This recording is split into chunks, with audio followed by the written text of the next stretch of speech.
Welcome students. So in today's lecture we shall be starting with our new topic of profit and loss accounts.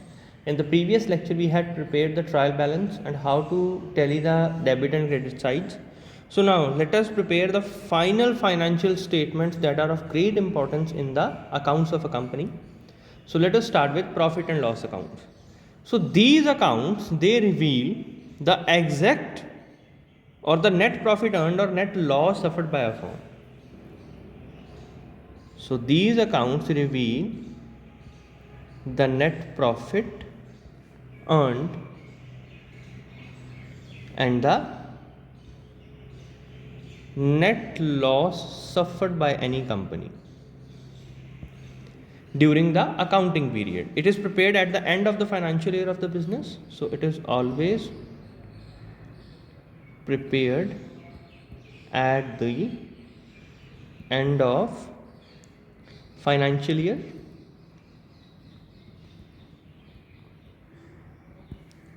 The main purpose for which is a profit and loss account prepared is to ascertain the net profits or loss of a business operation, so that the net income can be compared with the previous years and deviations in the incomes can be analyzed. So this is helpful in controlling the expenses incurred in the business and the goods, thus eliminating the wastage. So how this is prepared? So first of all, you must remember that the gross profit is always recorded on the credit side, whereas the gross loss, it is always recorded on the debit side. So debit side always reflects the expenses, whereas the credit side reflects the revenue that is generated. So what are the various ledger heads we can say that we can put into the debit and credit side? So basically on the debit side, we can write the ledger heads of expenses or loss, then the salaries, rent, advertisement,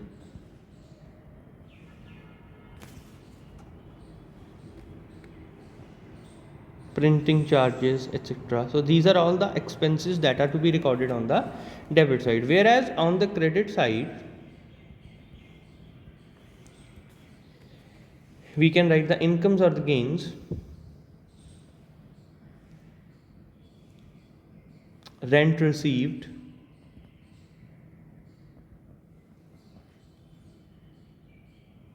interest received, then the commission earned,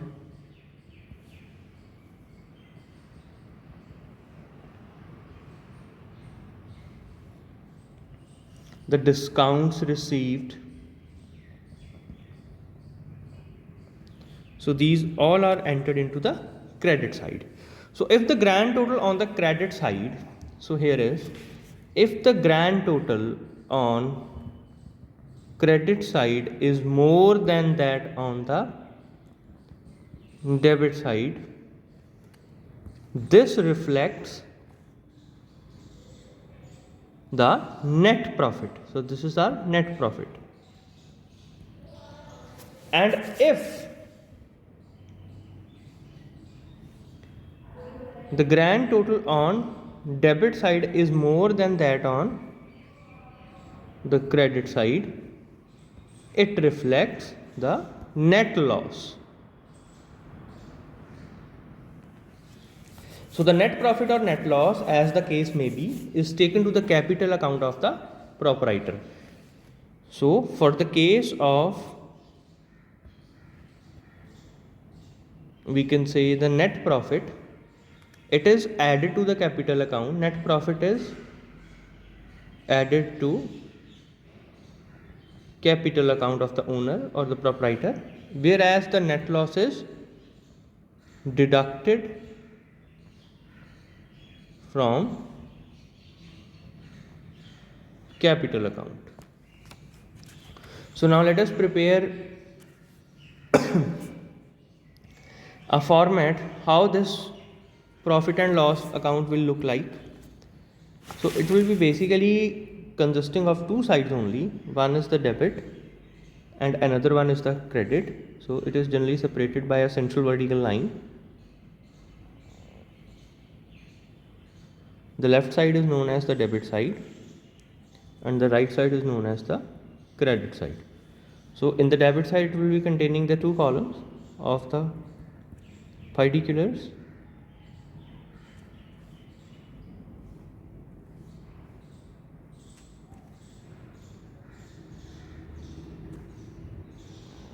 and the amount, whereas on the right side it is also containing the similar two columns of the particulars and the amount. So the various accounts that are to be mentioned on the debit side, these are to rent, then salary, advertising, bad debts, so loss by fire. So these are the various heads that are to be written on the debit side, whereas on the credit side we can write the discount received and the incomes that are generated. So these are the formats of the debit and the credits. So what are the important points that are to be noted? So there are some important points that are to be noted, that how these accounts behave, the ledger accounts, and how they are selected to be entered in the debit or credit side. So first of all, let us see what are the important features we can say, or the important points to remember while posting into the profit and loss accounts. So number one is the salaries.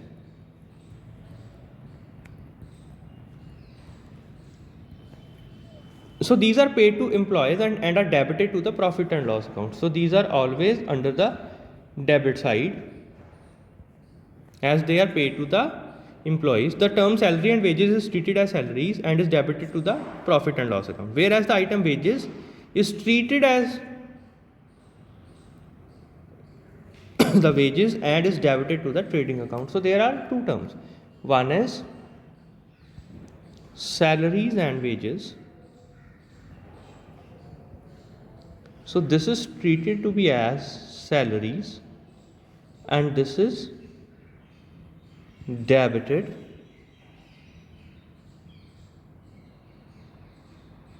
to profit and loss account, whereas the wages, which is termed as wages and salaries,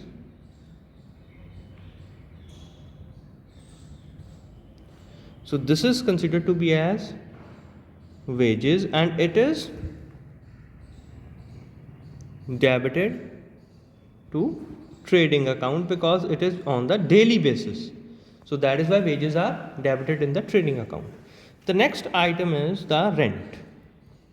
The next ledger head is the rent. So the amount of the rent paid is shown on the debit side. So students, remember, whenever the rent is paid, it is debited. And however, in case of the rent received,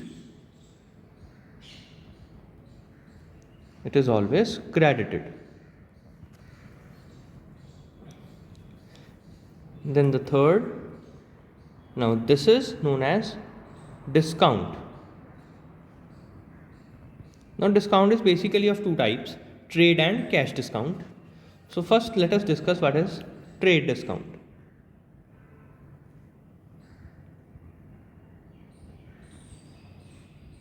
The trade discount is given on the bulk purchases and bulk sales, so it is deducted from the amount of purchases and recorded in the books. Hence, no further treatment is required to the trade discount. So no entries are for the trade discount. Whereas in case of cash discount,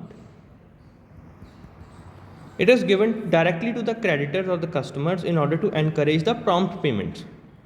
So whenever the discount is received, in case that discount is received, it is considered as an income and is shown on the credit side. And if the discount is allowed, the cash discount is allowed on certain payments, then it is debited from the profit and loss accounts. So now let us see the next one, that is the commission. So the entry for commission, to increase the sales, and agents are appointed on the commission basis. So if the commission is paid, then it is to be considered as an indirect expense and it is debited. Whereas if the commission is received, then it will be in the credit side. Now the next point is the printing and stationery.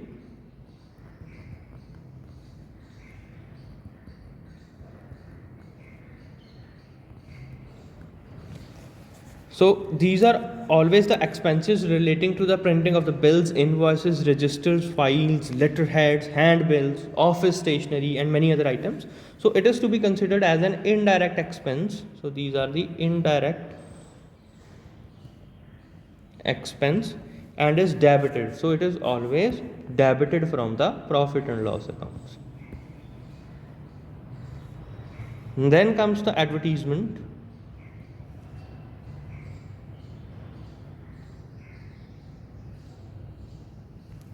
So we can say to increase or boost the sales of the products, suitable publicity is necessary.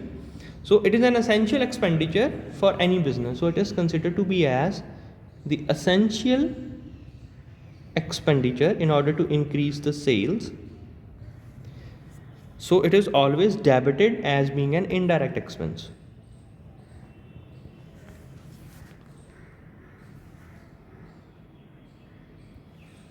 So then comes the next point.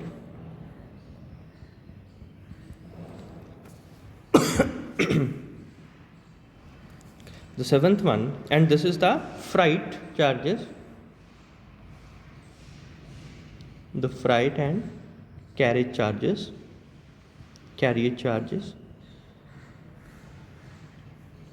So these expenses are incurred by way of transportation. So these are basically the transportation charges.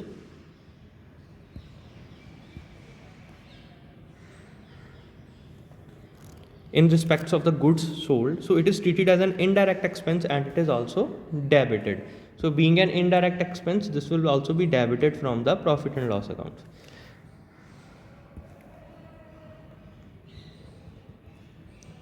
Then comes the bad debts. So by the name it's clear to you what are the bad debts. So these are the irrecoverable losses or irrecoverable debts. So these are the irrecoverable debts known as the bad debts. So this is a loss item, as it will never generate any revenue. So it will appear on the debit side.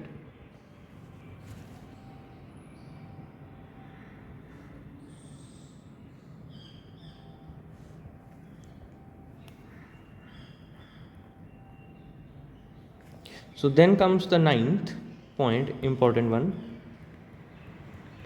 This is known as the repairs.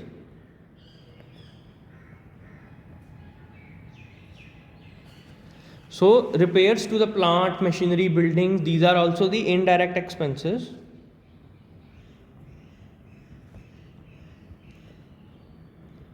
Hence they are to be debited on the profit and loss accounts. Then comes the next heading known as the drawing. So what are these drawings? So they represent the money or goods withdrawn by the owner from business for his personal use. So this is always debited to the capital account. So it is never to be taken into the profit and loss account. So this is for personal use. Therefore, it will be always debited from capital account and never into the profit and loss account. So you should remember, no entry is to be considered into the profit and loss accounts. Next comes the income tax.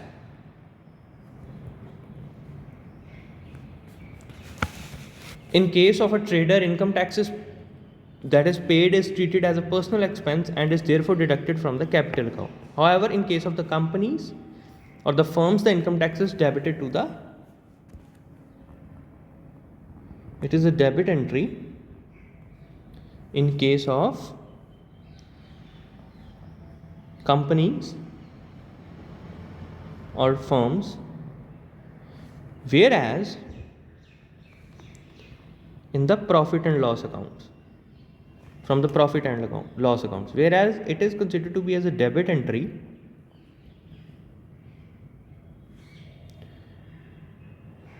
from personal account in case of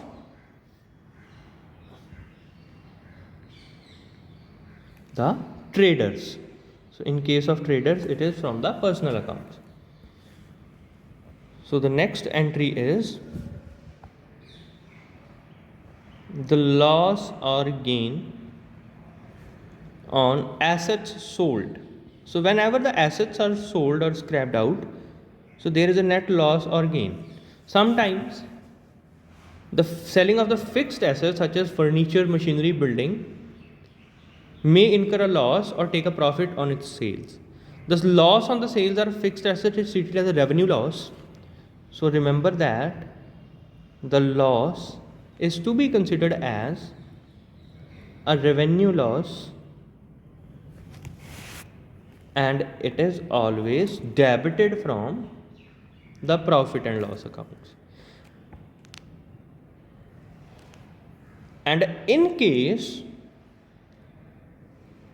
when the profit is made on the fixed assets, it is considered to be as revenue gain and it is always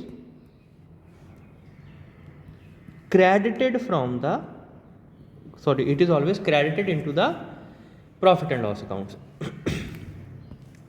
And last item we have to discuss is regarding the loss by fire, theft or any other natural calamity we can say. So these are always to be considered as abnormal losses because these are never planned and are never predicted. So these are the abnormal losses which are always debited from the profit and loss accounts. So students, this was all regarding the profit and loss accounts. So in this we have covered what are the various ledger heads that are to be considered in the debit and credit accounts. What is gross profit, gross loss, how they are added to the capital accounts, the format for profit and loss accounts. Then what are the important points that are to be considered while preparing the profit and loss account. So these are a total of 13 ledger heads that are to be considered. So this was all regarding the profit and loss accounts.